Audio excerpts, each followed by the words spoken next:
Hello, all you positive heads out there.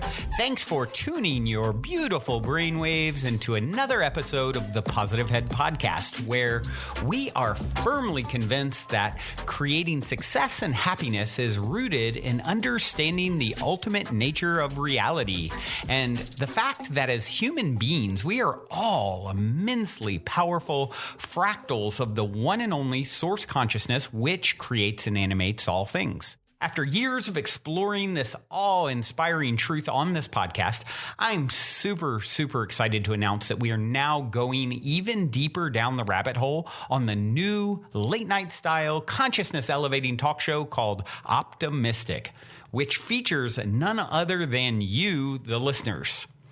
Optimistic is taped out of the epic, spaceship-esque 8-bedroom property we call the Mystic Manor that myself and the rest of the Optimistic crew now navigate reality from in Venice Beach, California. And you are invited to come experience a Mystic Manor immersion week with us. During your week-long stay, you'll enjoy unique workshops, chef-prepared meals, one-on-one time coaching and consulting with me, and even co-creating magic with me as a guest on both Optimistic and an episode of the Positive Head podcast. When I started this, my aim with these immersive retreats was to facilitate the ultimate spiritual upgrade and tune-up, so to speak, for our guests while providing them with one of the most memorable experiences of their lives. And I'm happy to say that as of this recording, every guest at the end of their trip so far has told me that they have had a profound and transformational experience at the Mystic Manor and that they definitely want to come back. All that being said, we only have a limited number of spots available between now and next July. And as of this recording, about half of those spots are already filled. So if there's any part of you that is screaming, yes, I want to come, I feel like I need to be there, go now and book a slot with me to discuss how we can put our heads together and make it happen at calendly.com/talkwithbrandon. I know for some people there is also that little voice in their head saying, why not? I can't get off work. I can't afford it, and on and on and on. But, really Henry Ford, I think, said it best. Whether you think you can or think you can't, you're right. And I'm confident that where there's a will, there's a way. And I'm personally committed to doing everything in my power, including discounts and payment plans, to get you here if it is something that truly feels like a huge yes for you energetically and like you're meant to be here. Once again, the link to book time to discuss with me is calendly.com/talkwithbrandon. That's spelled calendly.com/talkwithbrandon. All one word, of course. And book in some time and look forward to seeing you soon here at the Mystic Manor.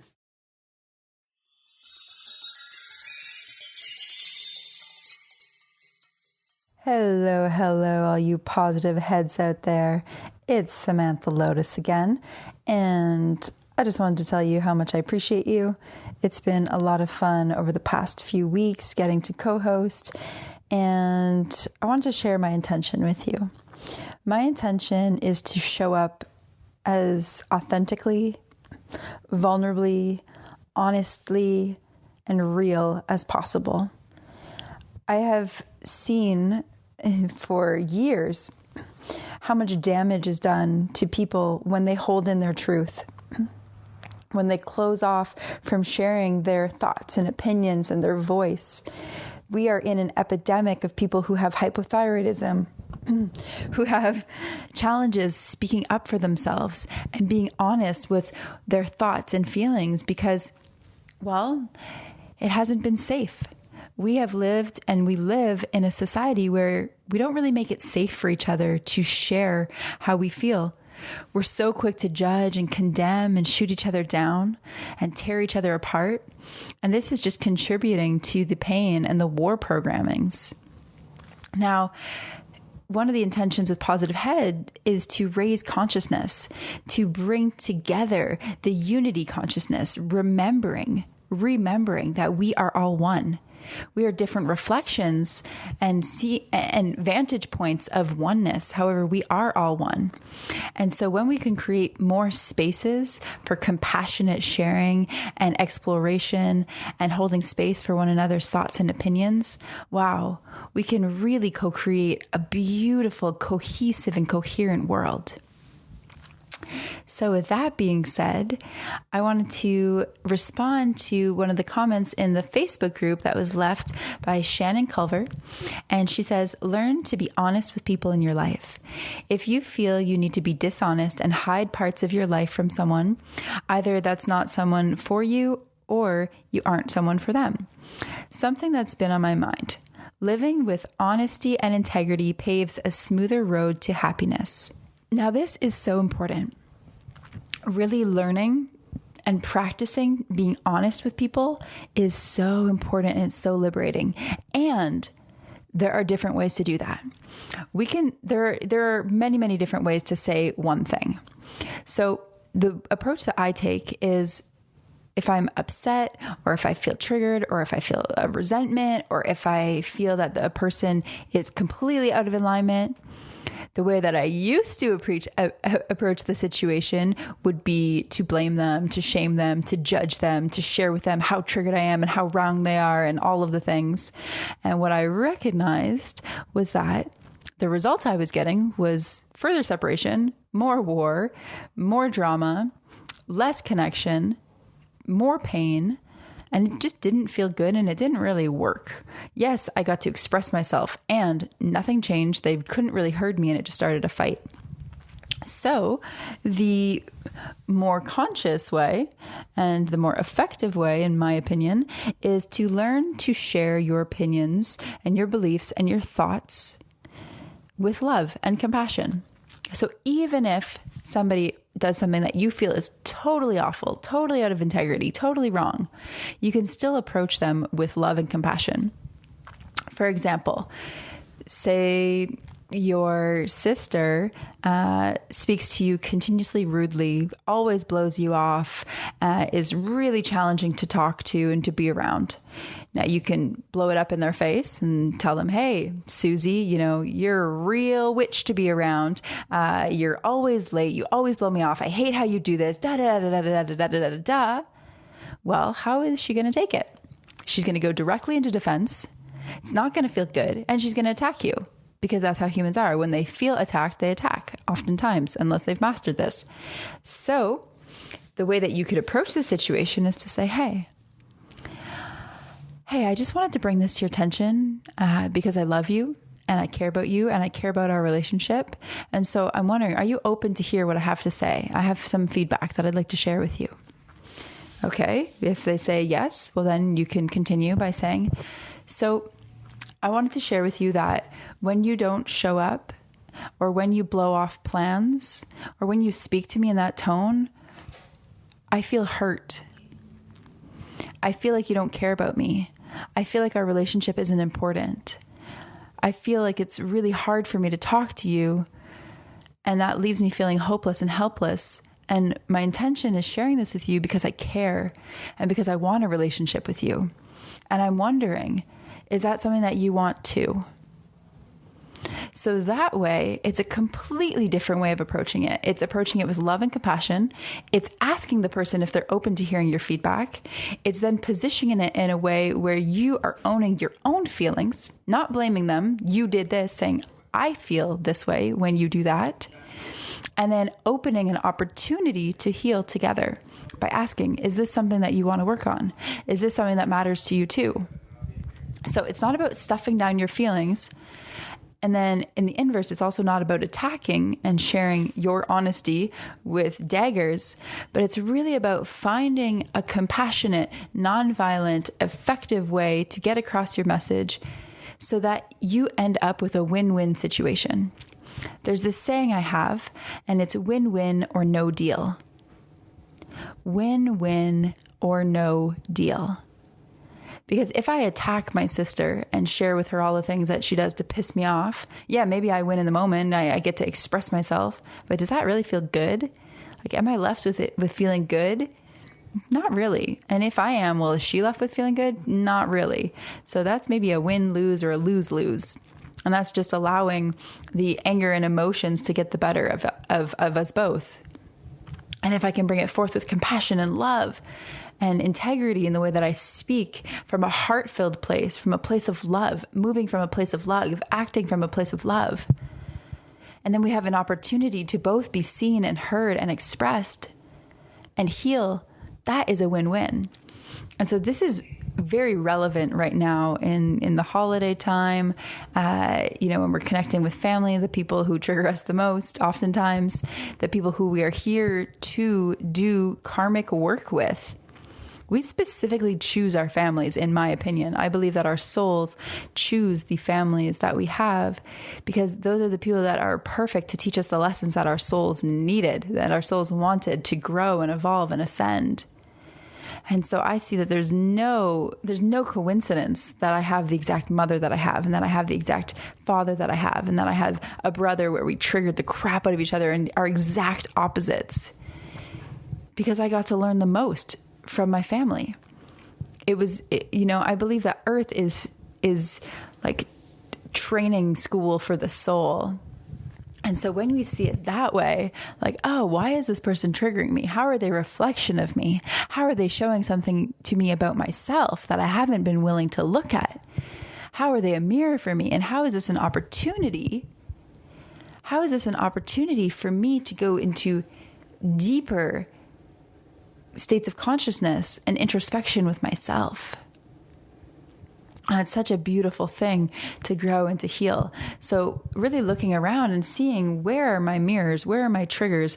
Where are the places where I still get to grow, where I still get to evolve? And, one of the things in that comment about, well, if you can't be honest around a person, maybe they're just not for you. That could be true. That could be definitely true. Or maybe they're exactly the person that is for you to do this deepest healing. Maybe they are the exact teacher that your soul needs. So when triggered, especially through family or relationships or coworkers or friends, lean in. What would it look like for you, instead of fighting or fleeing? What if you leaned in with love and asked, ooh, what is this here for me? How is this here for me? Where's the gift in this? Where's my opportunity to grow? Where is my opportunity to be a positive head and to face this in a way where there's a huge opportunity to heal and to ascend and to raise consciousness? Because in my experience, one of the most profound things I ever did was learn how to love my family and learn how to accept them as they are. Now, that was not an easy journey. I am someone who is very intense, very fiery, very Leo, quite dominant in my personality. And I really tried to control everybody, and I tried to change everybody, and I tried to tell them how they should be because I thought I knew better. And wow, that was a humbling experience. A very humbling experience realizing, well, maybe they know what's right for them too. And maybe they're on their own journey. And maybe I would like them to be healthier or happier or more eloquent in their speech or better communicators or to show up differently, blah, blah, blah, blah, blah, all of the things. And my attachment to that outcome is causing me suffering. And it's preventing me from having a relationship with the people in my life. And so when I got to see that opportunity, let go and relinquish the illusion of control, fully surrender and love and accept people in my life for the way that they are, not the way that I wish them to be. Wow, so much space opened up for better connection, for better relationships. And the funny thing, and you've probably heard this over and over again, is once you let go, the result you wanted actually has space to happen. So once I let go of trying to change my mom, my dad, my brother, my grandparents, all of the peoples, well, they just naturally started to make those changes themselves once I just loved them and accepted them as they are. Isn't that wild how that works? You hear it time and time again, people saying this. As soon as I let go, it happened. As soon as I stopped looking, I found it. As soon as I stopped trying, it just landed in my lap. Well, that's the path of non-resistance. That's the path of allowing. And if you've listened to Abraham Hicks, they speak all about that, being in the vortex, being in energetic alignment with what it is that you desire. Because if we're constantly trying to change and control, we are not in energetic alignment with allowing and receiving and flow. We're in constriction. We're in anxiety. And that's not where the magic happens. You can definitely fight your way through things. You can definitely paddle upstream endlessly. And that just takes so much energy and effort and struggle. And in my opinion, we're really looking to struggle less, to have more flow and ease and grace, and to manifest in a way that is just delicious and fun and freeing. And, we're at a time where we get to choose. We get to choose how we show up in our lives, in our friendships, in our relationships, in our connections to family, to work. And there's no more victim mentality. I mean, there could be, but there doesn't have to be. When we really reclaim our power and we choose to pivot internally, we choose to show up differently. We choose that we're going to have great relationships and that we get to do the work first and foremost for ourselves. Whew. Everything can change. I never thought that I'd have a great relationship with my mom, or that I'd be friends with my dad, or that my little brother and I would finally have a strong relationship. I didn't imagine that when I was growing up. I couldn't see it. And yet being introduced to this work, being introduced to the healing and the metaphysical and the mirroring, everything has shifted. And so, listening to this podcast, listening to the teachings of Abraham Hicks, reading books by Louise Hay, specifically You Can Heal Your Life, doing the work to forgive your family members, to release control, to accept people as they are, to trust that everything is perfect and it's unfolding exactly for us, and then to reclaim ourselves and our voices. To know how we feel, to know what we desire, to know how we want to show up, to give ourselves permission to speak our truth, and to do that through love and compassion, to be led by our hearts and our souls so that we can come into deeper unity consciousness and end the suffering of separation. Goodness, what kind of world would that be? This is the practice of Godification. And we are the ones architecting. We are the ones hacking reality. We are the ones that get to do this work. Isn't it powerful? Isn't it beautiful? Isn't it amazing? We're at the forefront of evolution. And our reality is a reflection of our co-creation. So how do you want to create?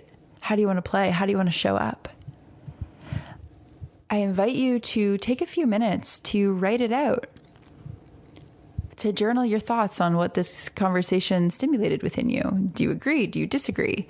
Did something trigger you? Did you get mad at me? It's okay if you got mad at me. That's fine. I love you anyways. And what did it stimulate within you? And then writing out, how do I want to show up in my relationships?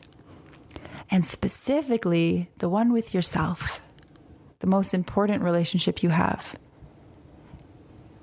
I believe that the one with ourself is the one with our source, the one with our highest consciousness, the one with God, and that's all the same.